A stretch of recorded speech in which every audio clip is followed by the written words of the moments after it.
Hi, I'm John Turzak, and I'm going to answer the question, how to make beef carpaccio.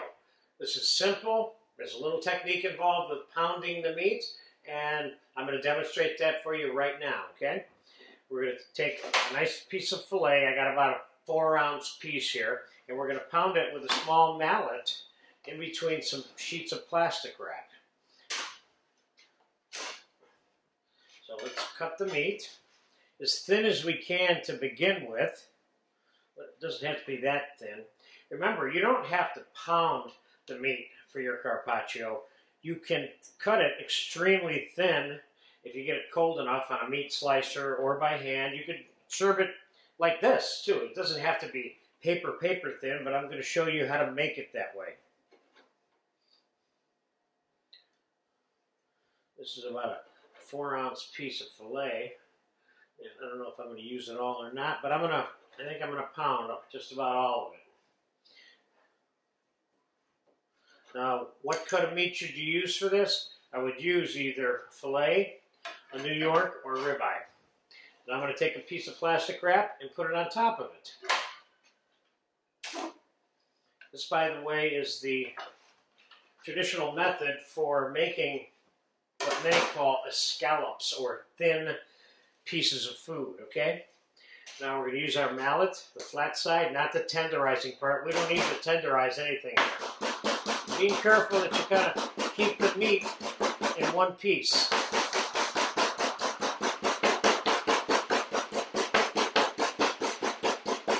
Don't forget, you don't need to be able to see through this meat.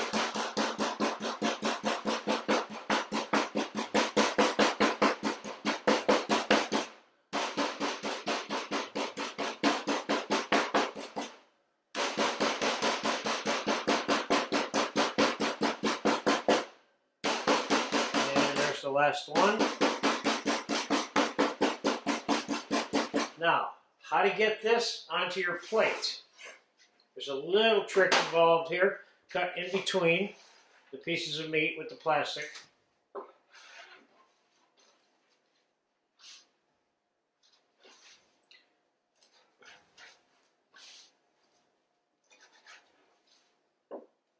Now, if you want to make carpaccio, but you don't want to pound it all and you want to do part of it ahead of time, you can do that part and put it in the refrigerator for a few hours and then assemble it at the last minute. Once you take the plastic off of this meat, it starts oxidizing, it changes color.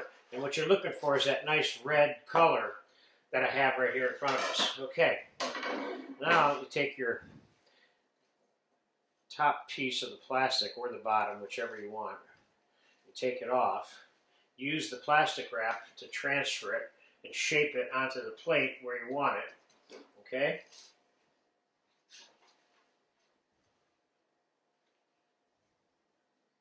It's a simple dish, and there's just tons of varieties of this preparation. Mainly, it's beef, raw beef, but sometimes people use fish, and I myself have made a number of tuna carpaccios and things of that nature.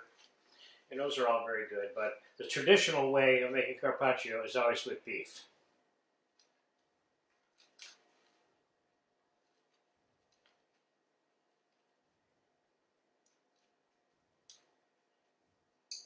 If you can get the plastic off. There we go. Now, if you want to serve this as a main dish, or you make yourself a nice little salad in the middle of this, it's a great summertime thing with some wine and some French bread, and it's a done deal.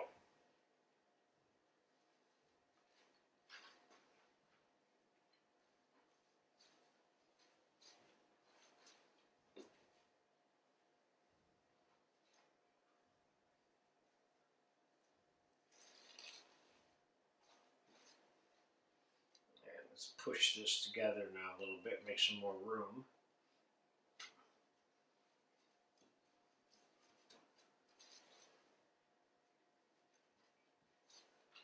I think we're going to squeeze this last one in here.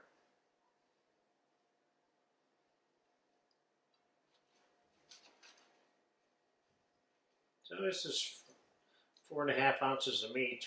Maybe it might have been as much as 5. It's kind of substantial. With the right amount of bread,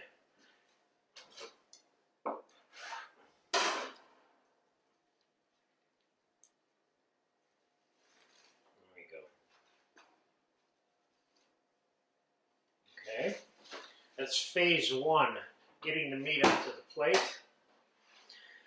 Now, how to garnish it. It varies. Like I said, you can put a little salad in the middle of this. What I'm going to do is take some fresh roasted red pepper and I'm going to season it with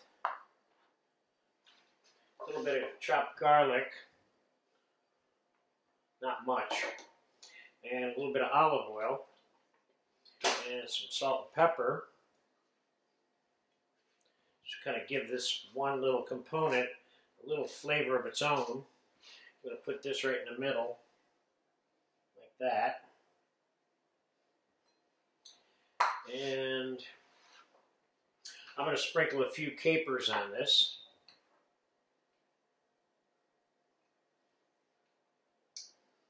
And I'm going to put a few Kalamata olives around just for fun. And I'm going to take some purple onion and cut it as thin as I possibly can with my knife here.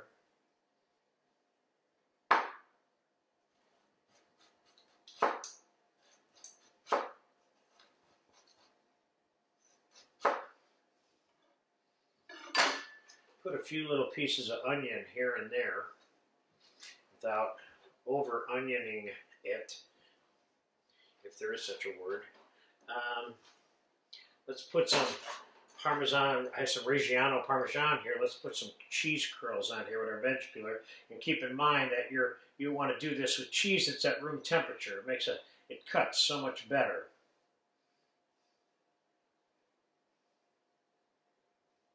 You certainly could chop this cheese up and put chips on here instead if you wanted to. Meaning, you could take the cheese like this. You can serve little batons like that on it too if you want, or you can just chop it up into pieces like so also, see? And finally, just for fun, I'm going to put a few raspberries on here. You certainly can put some fruit. Let's put them up on the rim.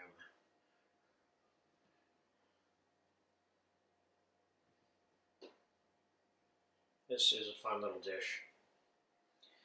And olive oil, without a doubt. And I would tend to be generous with this, as you can see.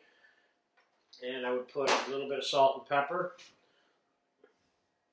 over the whole plate.